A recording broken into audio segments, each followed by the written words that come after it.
John के हाथ लगी जोसेफ वंश के पुरोहित की लिखी एक पुरानी डायरी, जिसमें दर्ज था हर वो राज जो कब्र में कैद जूलिया जोसेफ के बारे में था।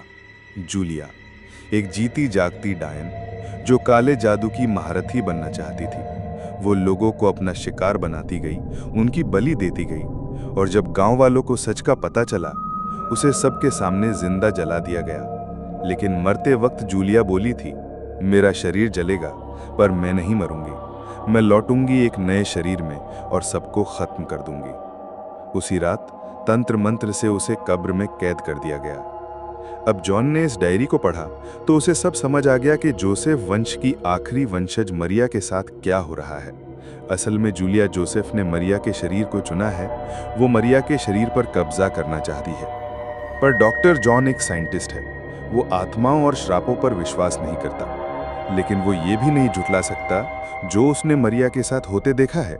उसे याद आने लगती है मरिया की कही बातें कि वो उससे कहा करती थी कि कोई मुझे मेरे ही शरीर से बाहर फेंकने की कोशिश करता है। अब जॉन के सामने था सारा राज जूलिया जोसेफ का। क्या जॉन मरिया को बचा पाएगा? और क्यों आज तक जूलिया मरिया के शरीर पर पूरी तरह कब्जा नहीं कर सकी? क्या इस डायरी में जूलिया का अंत भी लिखा है? सुनिए, मत जागो, एक खौफनाक श्राप की वापसी।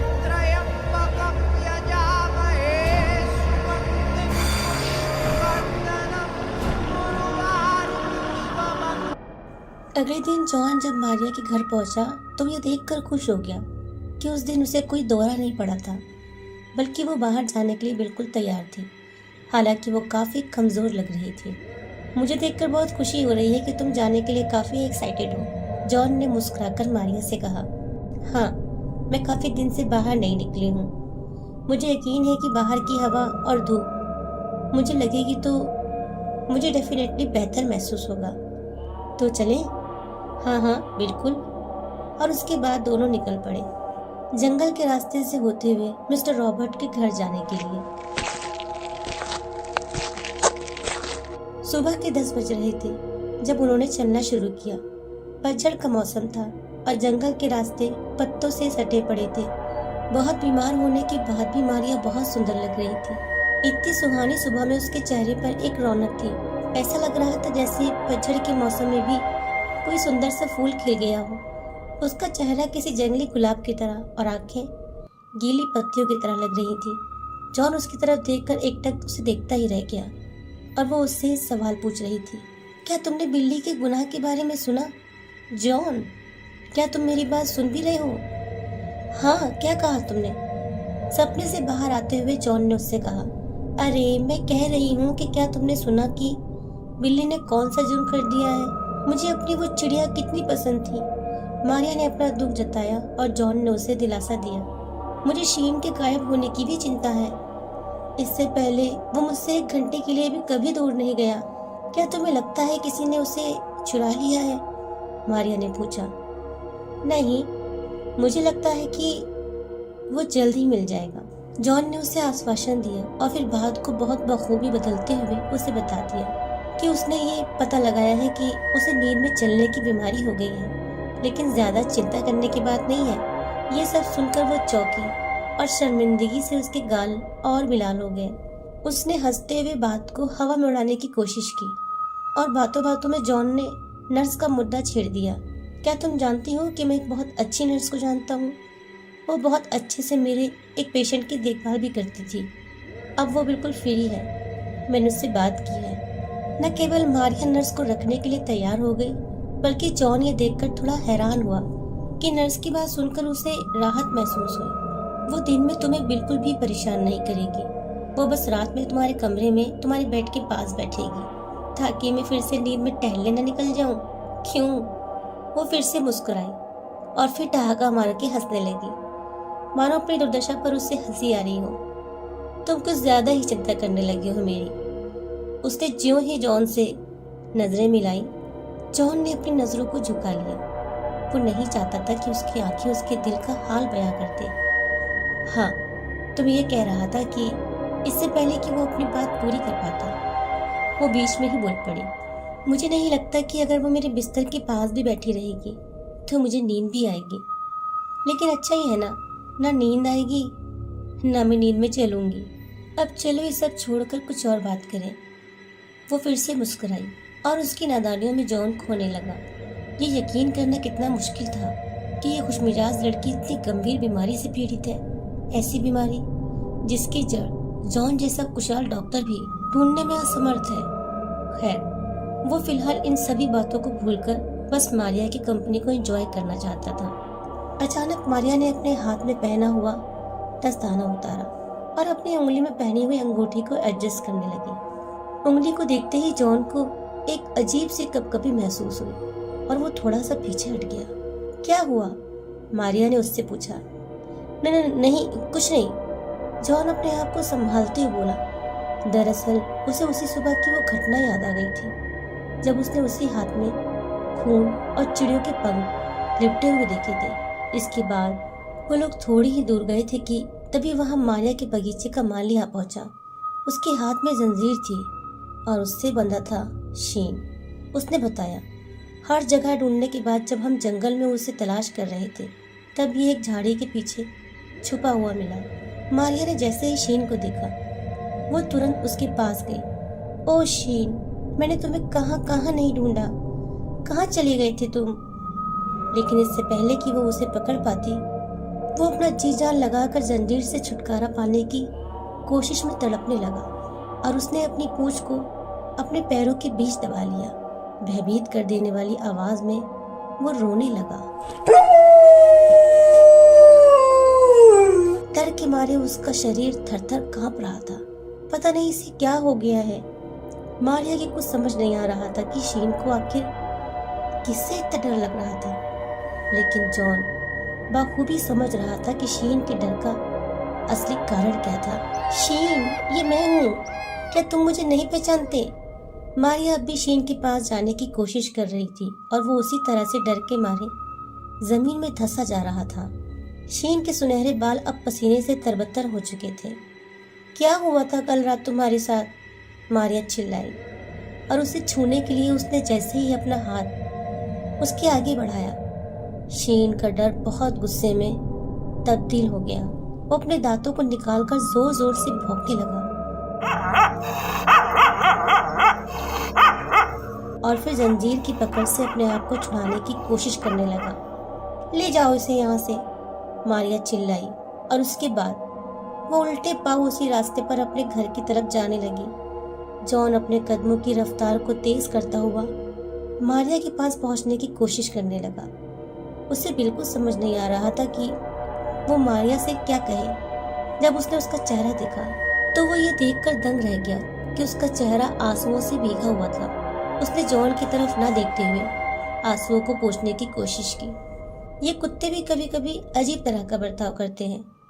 आखिरकार जॉन ने मारिया को दिलासा देते हुए कहा, उसका बर्ताव अजीब है या मेरा? ये कहकर वो भागते हुए अपने कमरे के अंदर चली गई। जॉन ने उसे बहुत पुकारा लेकिन कोई फायदा नहीं हुआ। आखिरकार जॉन ने उसे अकेले छोड़ देना ही ठीक समझा। अगली सुबह वो उसे इलेक्ट्रिक ट्रीटमेंट देने के लिए फिर से उसके घर पहुंच गया। वो बहुत परेशान लग रही थी लेकिन उसने बताया कि उसे हॉस्पिटल नर्स फैनी, जो एक बहुत ही कम उम्र की लड़की थी, उसे बहुत पसंद आई। उसके कमरे में बैठकर जॉन पिंजरे की उन सुंदर चिड़ियों की चहचहाहट को मिस कर रहा था। शीन के ना होने से उस कमरे में अजीब सी वीरानगी थी। तमाम कोशिश करने के बावजूद भी शीन कमरे में आने को तैयार ही नहीं था।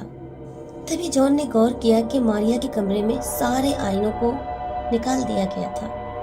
नर्स के आने के कुछ दिनों बाद जॉन ने उसे मारिया की रिपोर्ट देने के लिए कहा। नर्स ने उसे बताया कि मारिया रात में सोती तो है लेकिन गहरी नींद में न जाकर वो नींद में भी डिस्टर्ब रहती है और सुबह उठने पर वो बहुत ज़्यादा थकी हुई लगती है। फैनी ने बताया, मुझे लगता है डॉक्टर कि पेशेंट की ऐसी हालत कमरे में फ्रेश हवा न आने की वजह से हो सकती है। क्या मतलब है तुम्हारा? इतनी गर्मी में भी मारिया खिड़कियां बंद करके सोती है? जॉन शॉक्ड था। बिल्कुल सर, मेरे लाख कहने पर भी वो खिड़कियां नहीं खोलती। जॉन ने फैनी को आश्वासन दिया कि वो मारिया से इस बारे में बात करेगा। उस दोपहर जॉन मारिया से मिलने फिर से उसके घर गया। इधर उधर की बातें करने के बाद उसने मुद्दे की बात छेड़ दी। मैंने सुना है मारिया, तुम आजकल खिड़कियां बंद करके सोने लगी हो। तुम जानती हो कि आजकल कितनी गर्मी है।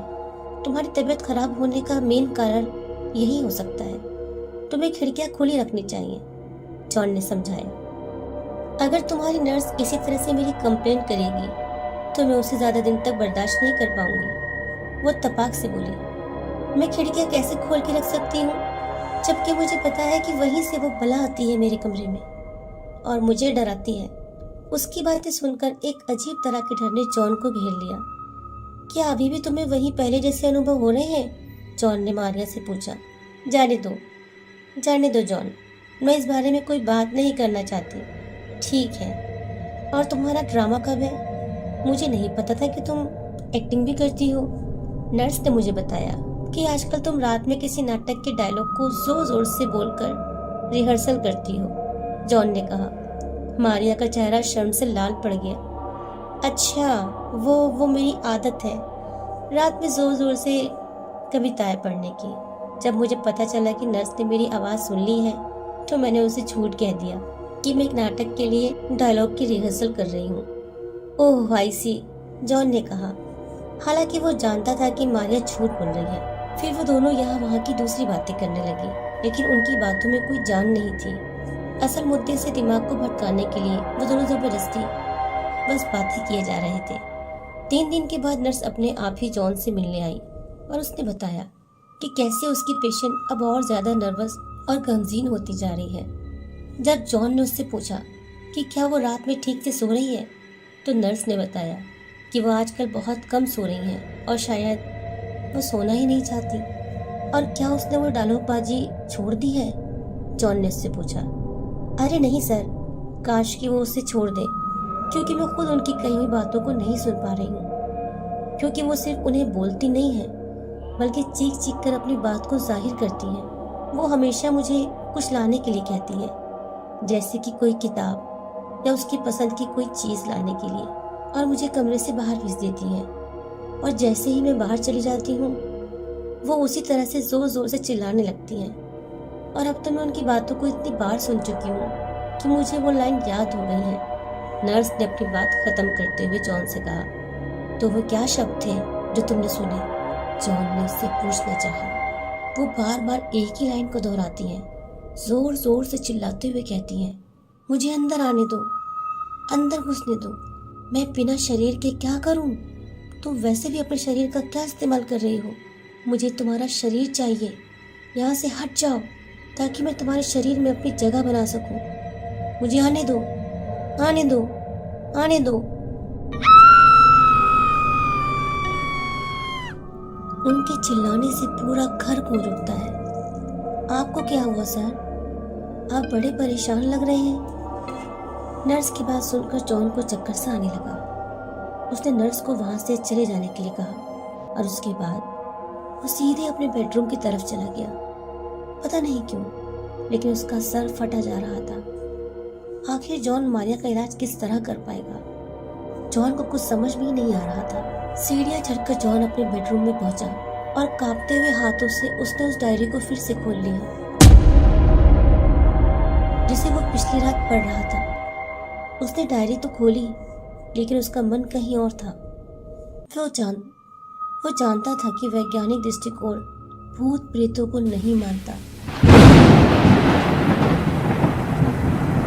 जिस मेडिकल लाइन में वो काम करता था वहाँ इन बातों को कोरा अंधविश्वास माना जाता था। लेकिन मारिया का केस जॉन के लिए अब बेहद पेचीदा होता जा रहा था। और फिर नर्स ने जो कुछ बताया, उन बातों का क्या? आखिर अपने कमरे में मारिया किससे बातें करती है? उसकी नजर फिर उस डायरी पर पड़ी। वो एक बहुत पुरानी डायरी थी जिसे मारिया के किसी पूर्वज ने कई सौ साल पहले 16वीं शताब्दी में लिखा था। मारिया की लाइब्रेरी की किताबों को संभालते हुए जॉन को वो डायरी एक ऊपरी शेल्फ पर मिली थी। जॉन को ना चाहते हुए भी वही वाक्य याद आने लगा जो उसने कल रात उस डायरी में पढ़ा था। और कांपता हुआ वो उन पन्नों को घुमाकर उसी पन्नों पर आ गया। उसने डायरी की वही आखिरी एंट्री दोबारा पढ़नी शुरू की। तो वो मर गई, जिंदा जला दिया गया उसे। भगवान का लाख लाख शुक्र है कि जूली जोसेफ की कहानी आखिरकार खत्म हुई। उसके क्रूर शरीर का खात्मा हो गया। वो अब कभी भी किसी निर्दोष को अपना शिकार नहीं बनाएगी। उसकी ओर कदम बढ़ाती हुई मौत कभी उसकी हिंसक और लालची आत्मा पर कोई असर नहीं हो रहा था। ये बात साफ थी कि उसके ऊपर कोई बहुत ही बुरे प्रभाव का असर था, वरना इतने धार्मिक माहौल में पली बड़ी जूली एक विच कैसे बन गई? आखिरकार वो कैसे इतने निर्दोष जीवों की हत्यारिन बन गई? जानवरों की हत्या करके उसे संतोष नहीं हुआ तो उसने गांव के लोगों को ही अपना निशाना बनाना शुरू कर दिया। तो उसके साथ यह तो होना ही था जो बाकी विचों के साथ हुआ। आखिर वो एक विच थी, एक चुड़ैल, काले जादू में माहिर। जैसे जैसे अग्नि उसके प्राण हर रही थी और एक एक करके सांस उसके जलते हुए शरीर से बाहर निकल रही थी, वैसे वैसे वो और विद्रोही और उग्र होती जा रही थी। उसकी आत्मा उसके शरीर को छोड़ने के लिए तैयार ही नहीं थी। भगवान हम सबकी मदद करे। क्या मुझे ऐसी मौत आएगी कि मैं भूल सकूं कि अपनी आखिरी सांस लेते लेते जूली ने क्या कहा था? मैं मरूंगी नहीं, अभी बहुत कुछ करना बाकी है। किसी तरीके से मैं वापस आऊंगी, मैं वापस आऊंगी। मेरी आत्मा की तृष्णा अभी बुझी नहीं है। मुझे दोबारा शरीर ढूंढना होगा। मुझे आने दो, आने दो, आने दो।